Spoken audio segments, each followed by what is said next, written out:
Hi everyone! Here's my process book and everything that I did for our Beyond the Logo project. First, we have the stationery that I did. As you can see, I pulled in this imagery of the crossed forks as a way to sort of tie all the stationery pieces together. In addition, we have the logo appearing on each of the pieces of stationery. Next, we have the catering vehicle. As you can see, I used the same teal color to color the truck, and I brought back the imagery of the crossed forks and the logo on the door.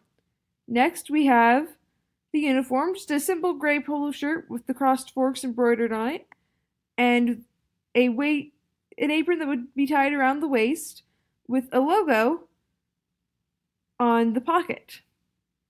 Finally, we have the menu, again with the imagery of the crossed forks, and we have the logo behind all the words as a faded sort of watermark thing to continue to tie everything together.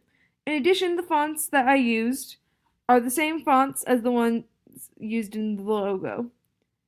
Alright, thanks for watching my presentation, guys. I'll see you next week.